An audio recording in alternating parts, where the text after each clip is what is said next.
बिस्मिल्लाहिर्रहमानिर्रहीम।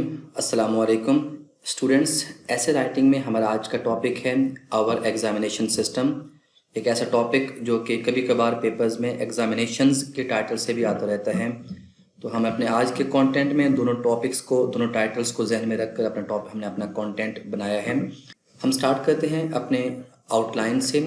आउटलाइन बनाने का वाहिद मकसद सिर्फ ये होता है कि हमारे बहुत से स्टूडेंट्स ऐसे होते हैं जो कि सिर्फ की आइडियाज़ को या सिर्फ आउटलाइन को जहन में रखते हैं और उसकी बेस पर सेल्फ राइटिंग करना चाहते हैं, तो उनके लिए ये आउटलाइन है। अदरवाइज़ पेपर में इसको आपने यूज़ नहीं करना होता। हम अपने इस टॉपिक में स्टार्ट करेंगे एग्जामिनेशन क्या होते हैं उसके बारे में, और फिर एक एग्ज़ाम का पर्पस क्या होता है उसको डिस्कस करेंगे।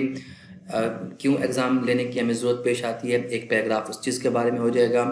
तलबा का एग्ज़ाम के बारे में क्या रवैया होता है, एक पैराग्राफ उसके बारे में लिखेंगे। फिर हम एग्ज़ाम्स की टाइप्स को डिस्कस करेंगे, एग्ज़ाम पैटर्न, एग्ज़ाम स्ट्रक्चर को डिस्कस करेंगे, the problems in paper setting, problems in invigilation and problems in marking systems. इन तमाम चीज़ों को एक एक पैराग्राफ में डिस्कस करते चले जाएंगे। फिर हम कुछ अनफेयर मीन्स जो एग्ज़ाम्स में हमें कभी कभार देखने को मिलते हैं उसका जिक्र एक आ जाएगा।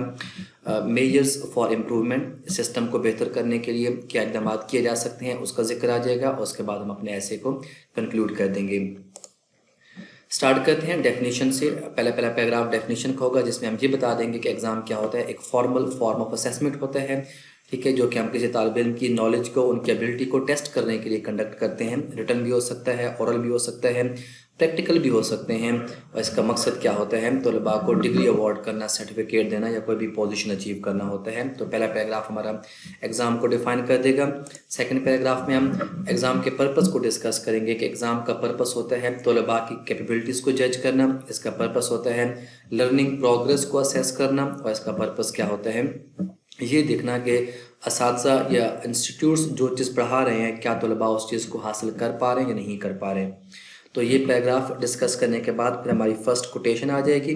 कोटेशन लिखने के बाद अपने नेक्स्ट पैराग्राफ की तरफ चलेंगे। नेसेसिटी ऑफ एग्जामिनेशंस, अगर एग्जामिनेशन ना होते तो क्या होता, बेस पर एक पैराग्राफ है। तो हमारा जो पूरा एजुकेशन सिस्टम है वो अपनी इफ़ेक्टिवनेस खो देता।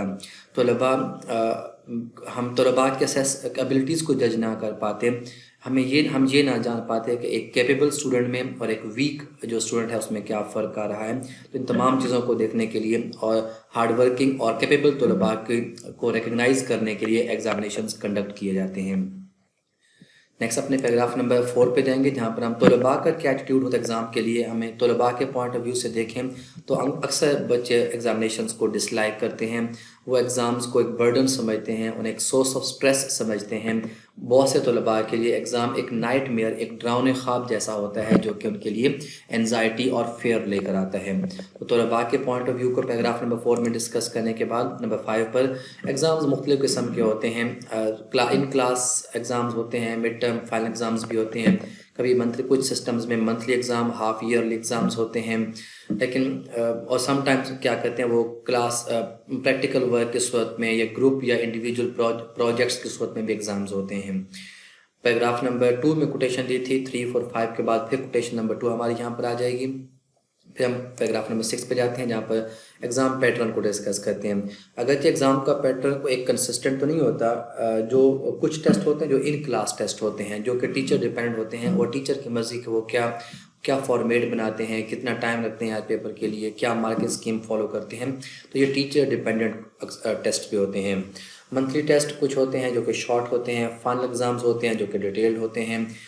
टेस्ट्स में आमतौर पर दोनों ऑब्जेक्टिव और सब्जेक्टिव पार्ट्स को फोकस किया जाता है, को जहन में रखा जाता है। अलबत्ता सब्जेक्टिव सेक्शन पर ज़्यादा वक्त लगाया जाता है। तो पैराग्राफ नंबर 6 पैटर्न को डिस्कस कर लिया जाएगा। उसके बाद problems in paper setting. Paper setting जो लोग टीचर्स, जो पेपर सेटर्स होते हैं, वो समटाइम्स उनके की तरफ से हमें इश्यूज देखने को मिलते हैं। ऑब्जेक्टिव पार्ट की बात करें, हमें कहीं ना कहीं स्टेटमेंट्स क्लियर नहीं मिलती हैं, कहीं स्पेलिंग्स मिस्टेक्स मिलती हैं, कहीं पर आंसर्स जो हैं वो कोई भी ठीक नहीं होता, एक से ज़्यादा ठीक होते हैं, तो इसका इशू होता रहता है। सब्जेक्टिव पार्ट में कहीं ना कहीं हम देखते हैं कि जो क्वेश्चन की लेंथ थी, क्वेश्चन जो है उसकी लेंथ ज़्यादा होती है और जो मार्क्स होते हैं उस लिहाज से उसे असाइन नहीं किए जाते, तो एक अनजस्ट जो है बैलेंस वहाँ पर आ जाता है, डिसबैलेंस हो जाता है। उसके अलावा हम देखते हैं कि सिलेबस डिवीज़न के मसाइल भी हमें सब्जेक्टिव पार्ट में देखने को मिलते हैं कि कुछ हिस्सों को ओवर एम्फेसाइज कर लिया जाता है और कुछ हिस्सों को मुकम्मल तौर पर इग्नोर कर दिया जाता है। पेपर सेटिंग के मसाइल पर पैराग्राफ लिखने के बाद इन्विजिलेशन के बारे में बता देंगे। कहीं ना कहीं पर हमें वीक इन्विजिलेशन देखने को मिलती है, जो एग्जामिनर्स होते हैं, जो चेकर्स होते हैं, वो अपने काम सही से नहीं कर रहे होते, तो फेयरनेस वहाँ पर जो है वो इन क्वेश्चन हो जाती है, तो जिसकी वजह से बहुत से बच्चे जो कि डिज़र्विंग होते हैं वो इसका शिकार होते हैं, वो इससे सफ़र होते हैं।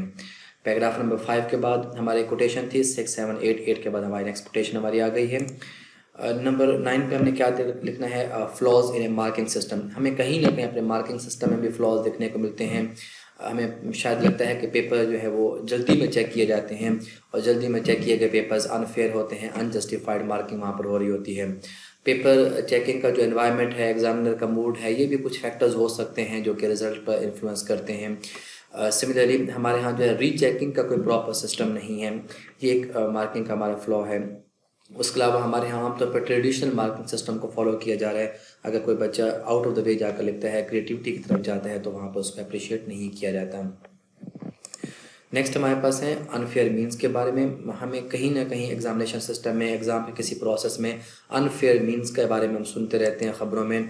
क्या होता है इसके बारे में, आमतौर पर कुछ लोग पर्सनल इन्फ्लुएंस यूज़ कर रहे होते हैं सब्जेक्ट को पास करवाने के लिए, या ब्राइबरी चल रही होती है कहीं ना कहीं पर कुछ मील्स या गिफ्ट वगैरह ऑफर किए जाते हैं। तो मुख्तलिफ तरह से अनफेयर मीन्स को यूज़ करके भी कहीं ना कहीं एग्जामिनेशन सिस्टम को डिस्टर्ब किया जा रहा होता है। हमें नेक्स्ट पैराग्राफ लिख देंगे मेजर्स फॉर इम्प्रूवमेंट। हमें क्या इकदाम उठाने चाहिए, हमें अपने पेपर सेटिंग को बेहतर करना चाहिए, हमें पेपर कंडक्ट करने के तरीक़ों को बेहतर करना चाहिए, हमें अपने मार्किंग सिस्टम को ठीक करना चाहिए और हमें अपनी एजुकेशनल पॉलिसीज़ को रिवाइज करने की ज़रूरत है। पैराग्राफ नंबर 8 के बाद कोटेशन थी, 9, 10 फिर 11 के बाद मैंने यहाँ पर फिर कोटेशन लिखी है और उसके बाद मैं अपने ऐसे को कंक्लूड करूँगा कि एग्ज़ाम्स हमारे एजुकेशन का एक एसेंशियल पार्ट है, ठीक है, लेकिन हमारे सिस्टम में कुछ फ्लॉज हैं, हम इन फ्लॉज को बेहतर करने की ज़रूरत है ताकि हम अपने सिस्टम को फेयर, ट्रांसपेरेंट और इफ़ेक्टिव बना सकें। तो ये हमारे टॉपिक्स हैं जो कि हम कवर कर लेंगे अपने इस ऐसे के अंदर। दैट्स इट, थैंक यू, अल्लाह हाफिज़।